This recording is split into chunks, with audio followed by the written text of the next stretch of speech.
She sat across from me, her gaze filled with hope, maybe even anticipation.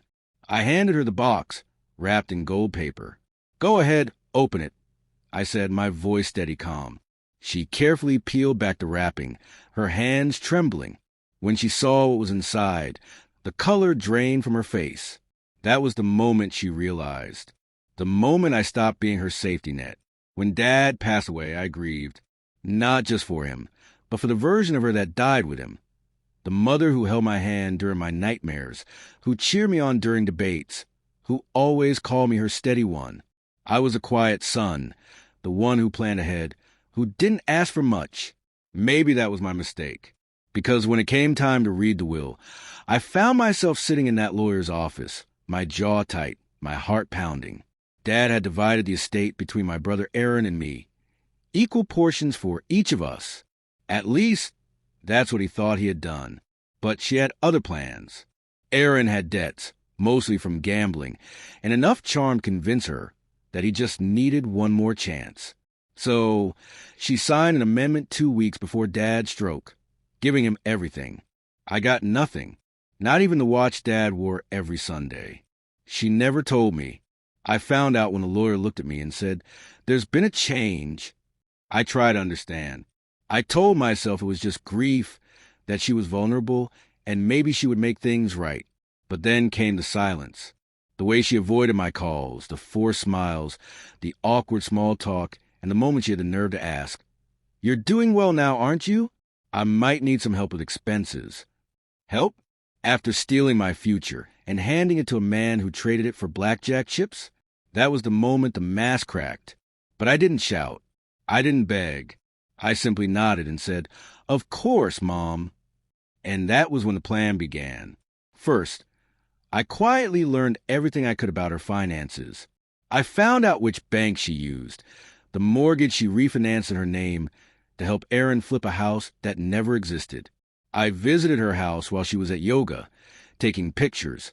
Cracks in the ceiling, mold on the bathroom tiles, a sinking foundation.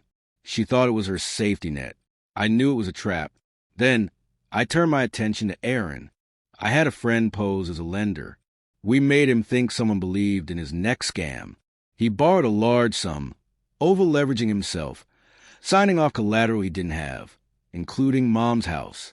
She co-signed, of course. She always did. "He just needs support," she once told me. Support, right? 3 months before her retirement party, I invited her to lunch. I played the role of the caring son, listening to her complain about rising costs and her disappointment in Aaron's latest mistake. She still hadn't figured it out, that Aaron was spiraling, and that I was the one holding the plug. I asked her what she wanted for retirement. Just peace. Maybe a trip to Italy. "A little help from you boys," she said. I smiled. "Of course, Mom." The first domino fell 2 weeks later.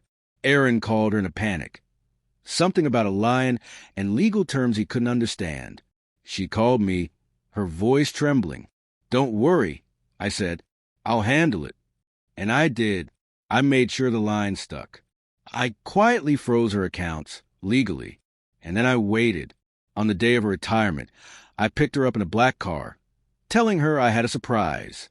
She wore a blue dress, saying she hadn't felt as good in years. I smiled and nodded. We drove past her house, police tape across the front door. She sat up straight. "What? What's that?" "Inspection," I said. "Serious violations." "But that's my house," she exclaimed. "Not anymore," I replied. I took her to lunch anyway, sat her down, and handed her the box. Inside was a printed foreclosure notice, a signed legal transfer, and a card with one line in my handwriting. "I don't fund betrayal." She didn't speak. She just stared at the paper, as if it might catch fire.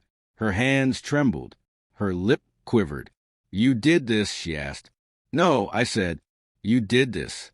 I just made sure it stuck." "I gave him everything because I thought he needed it more," she said, looking away. Her jaw clenched.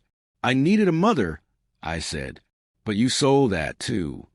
Aaron's in Mexico now. Tried to outdrink his failure. She lives in a small apartment downtown, just enough to get by. I see her sometimes, walking past a cafe where I work remotely. She doesn't wave. Neither do I. But every year on her birthday, I send her the same card, a blank one, because some silences are earned, and some gifts, they never stop being unwrapped.